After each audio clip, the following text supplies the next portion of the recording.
Selama ini kita pasti selalu mengusahakan kesehatan.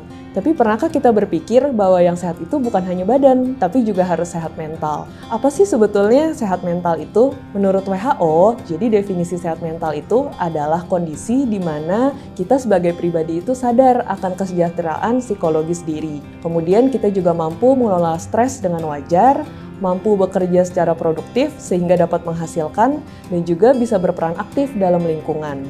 Ada beberapa penyebab yang dapat mengganggu kesehatan mental seseorang.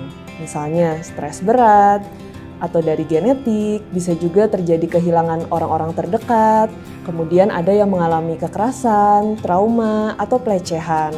Kemudian ada juga yang dari penggunaan obat-obatan terlarang. Gejala-gejala yang dialami cukup beragam dan tergantung dari penyebabnya masing-masing. Bisa dimulai dari yang ringan seperti sulit untuk berkonsentrasi, memiliki pikiran-pikiran tersendiri atau halusinasi, atau memiliki pikiran untuk menyakiti diri sendiri atau orang lain. Bisa juga kesehariannya itu menarik diri dari orang-orang dan kegiatan sehari-harinya, kemudian sering merasa bingung atau merasa marah, mudah tersinggung, mudah cemas, dan mudah kesal, padahal tidak ada alasan yang jelas. Kemudian bisa juga disertai dengan rasa takut atau rasa parno yang berlebihan atau tidak biasa. Bisa juga menjadi depresi atau merasa sedih, merasa tidak berarti, tidak berdaya, kemudian merasa tidak ada harapan lagi dalam hidup ini.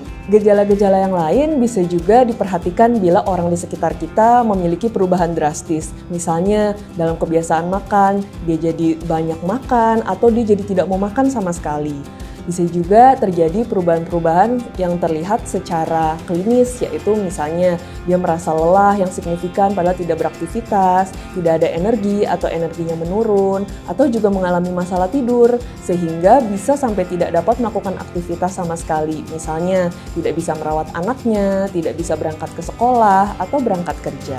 Untuk mencegah gangguan kesehatan mental ini, kita bisa terus-menerus berusaha untuk menjaga kesehatan mental. Pertama-tama, kita bisa belajar dulu untuk mengenali diri kita sendiri, baik dari sisi positif maupun sisi negatif dari diri kita, supaya kita bisa menerima keadaan fisik kita dan kemampuan yang sudah diberikan kepada kita. Yang ujungnya kita jadi bisa berdamai dengan semua kegagalan kita, dan juga jangan lupa untuk selalu bersyukur untuk semua pencapaian yang sudah kita alami sekecil apapun itu. Maka dari itu jangan lupa ya untuk selalu meluangkan waktu untuk meditasi setiap harinya. Bila gangguan kesehatan mental itu berlanjut, bisa diberikan obat-obatan untuk mengubah beberapa senyawa kimia di otak. Misalnya obat-obatan yang berhubungan dengan serotonin dan juga antidepresan. Tapi tentunya obat-obatan ini harus disertai juga dengan psikoterapi bersama dengan psikiater dan juga dengan support group, supaya tata laksana dan treatment yang diberikan menjadi lebih optimal.